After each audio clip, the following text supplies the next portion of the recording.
fresh fish. The second you walk onto that cell block, everyone stops what they're doing and watches, your fresh fish, and every gang in the yard is calculating whether you're worth recruiting, robbing, or ignoring. You've got maybe a day or two before someone approaches you with an offer of protection, and that offer always comes with a price.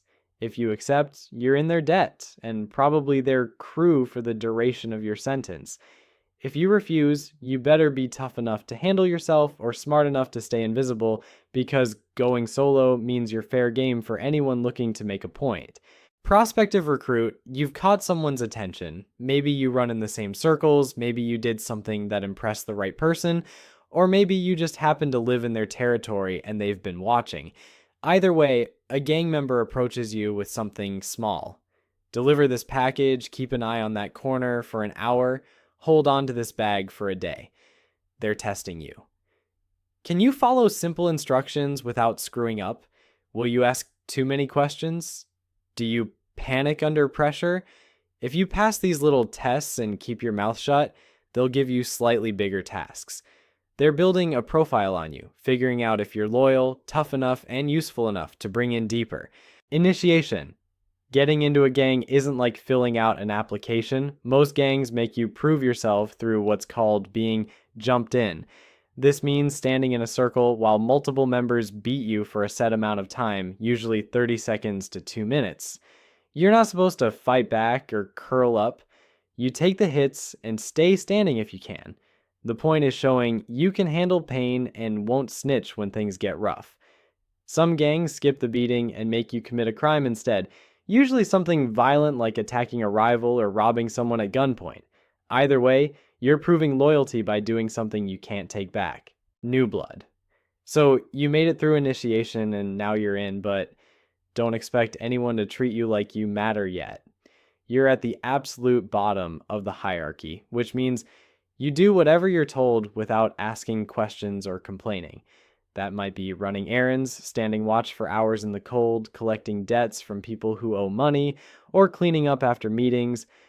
The older members are watching to see if you'll follow orders, keep your mouth shut, and handle pressure without falling apart. If you prove yourself reliable over time, you might earn some respect and move up. Until then, you're basically the organization's errand boy. Foot soldier. A foot soldier is exactly what it sounds like. The basic grunt doing the everyday work that keeps the gang running. You're the one actually on the street handling most of the action.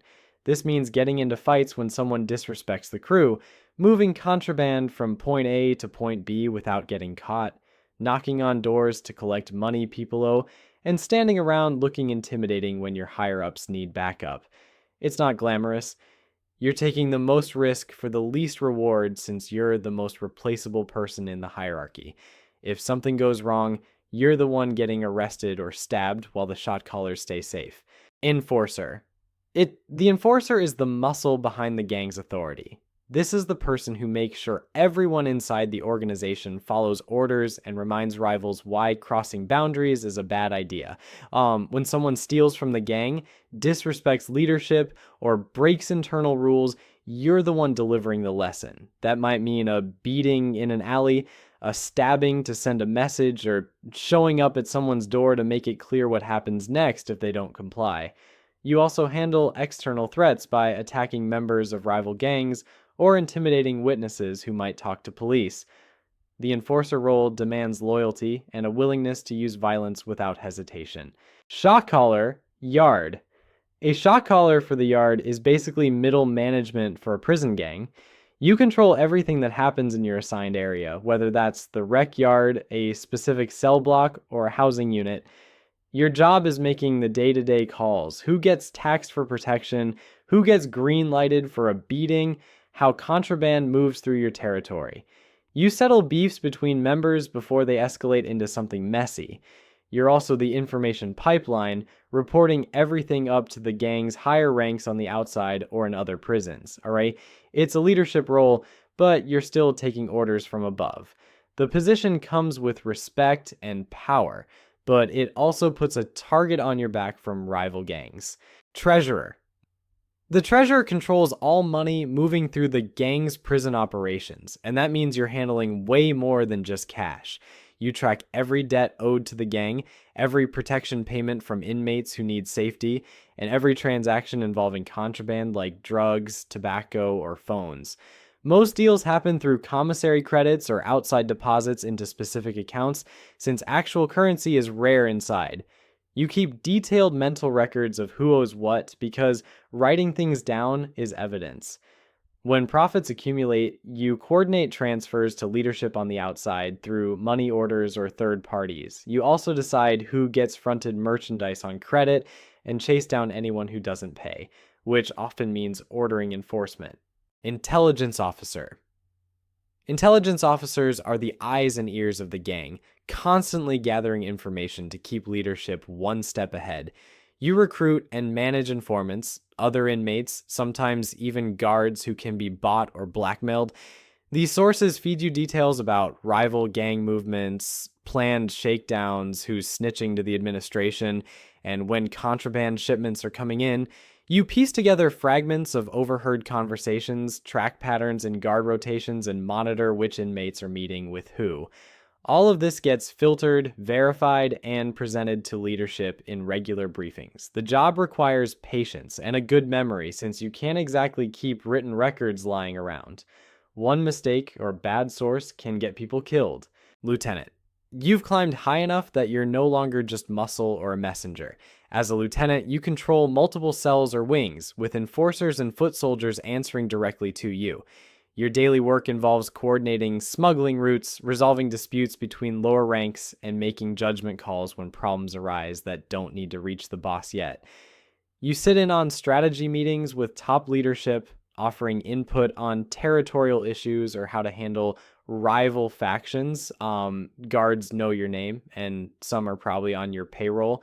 Your position means serious respect, but also serious exposure if something goes wrong.